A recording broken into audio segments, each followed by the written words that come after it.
Hello, ഒരു exam എഴുതാൻ പോയ കഥ പറഞ്ഞാലോ?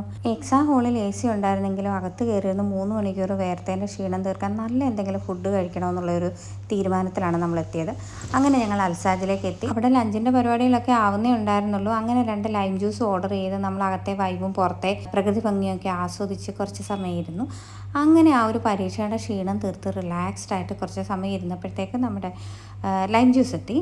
വർത്താനം പറയാൻ ഞങ്ങൾ രണ്ടും ഒട്ടും മോശമല്ലാത്തത് കൊണ്ട് വർത്താനം തീരത്തില്ലല്ലോ. അങ്ങനെ ലൈം ജ്യൂസൊക്കെ കുടിച്ച് വാതോരാതെ വർത്താനമൊക്കെ പറഞ്ഞ് നമ്മുടെ ഊണ് എത്തി.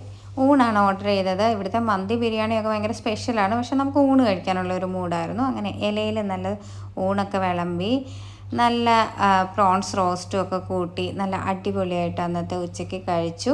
ശ്രീകുട്ടി സ്പീഡ് കഴിക്കുകയും ചെയ്യും, ഞാനാണെങ്കിൽ സ്ലോയോ. അതുകൊണ്ട് എന്തായാലും അവൾ വെയിറ്റ് ചെയ്യണമല്ലോ. അങ്ങനെ അവൾ കഴിച്ചു കഴിഞ്ഞിട്ട് വീണ്ടും എനിക്ക് വേണ്ടിയിട്ട് വെയിറ്റ് ചെയ്യുന്ന ഒരു രംഗമാണ് ഈ കാണുന്നത്. അപ്പോൾ അത്രയ്ക്കുള്ളൂ. Thank you.